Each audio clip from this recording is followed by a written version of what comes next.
श्री स्वामी समर्थ. नमस्कार मंडळी. तर आज आपण करणार आहोत मटार पनीरची भाजी. घरगुती, एकदम सोपी आणि चवीलाही खूप छान अशी, खूप सुंदर अशी ही मटर पनीरची भाजी लागते. छान टेस्टही येते. तर सर्वप्रथम मी काय केलं, 2 मध्यम आकाराचे कांदे घेतले, ते उभे चिरले आणि एका कढईमध्ये थोडंसं तेल टाकून परतायला ठेवले. एक 5 मिनिटात परतल्यानंतर ना थोडेसे लालसर होऊन द्यायचे. परतल्याच्या नंतर एक मध्यम आकाराचं टोमॅटो घेतलं, तेही उभं चिरून घेतलं आणि त्या कांद्यामध्ये ॲड केलं.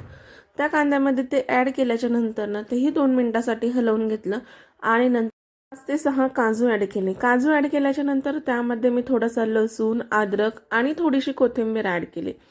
हे सगळं मिश्रण मी गार झाल्याच्या नंतर ना मिक्सरमधून बारीक केलं.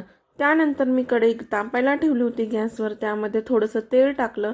तेल टाकल्याच्या नंतर त्यामध्ये तमालपत्र टाकलं आणि जो आपण बारीक केलेला मसाला होता तो टाकला. तो टाकल्याच्या नंतर थोडीशी कोथिंबीर टाकली आणि हे चांगलं असं हलवून घेतलं.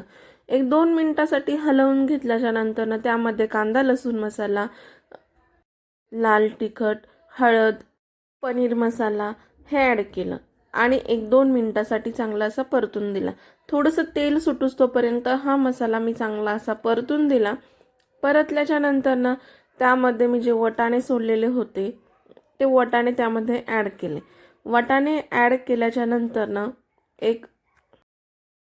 वाटाणा ॲड केल्याच्या नंतर ना चांगलं असं परतून घेतलं मी हे सगळं मिश्रण आणि त्यानंतर त्यामध्ये थोडीशी कसुरी मेथी हातावर अशी चुरगळून टाकली. कसुरी मेथी टाकल्याच्या नंतर थोडीशी कोथिंबीर टाकली आणि एका भांड्यामध्ये आपल्याला जेवढं गरजेचं आहे पाणी तेवढं गरम करायला ठेवलं होतं मी एका साईडला. ते पाणी मग त्यामध्ये मी ॲड केलं. पाणी ॲड केल्याच्या नंतर चवीपुरतं मीठ टाकलं, चांगलं असं हलवून घेतलं आणि 5 ते 10 मिनिटासाठी ही भाजी मी शिजवण्यासाठी ठेवली, कारण की वाटाणा आपला शिजला पाहिजे.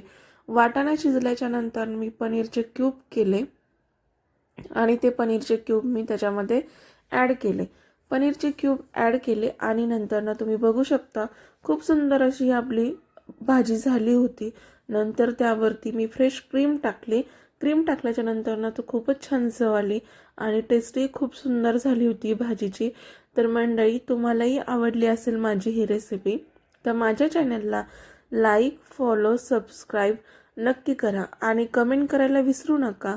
धन्यवाद.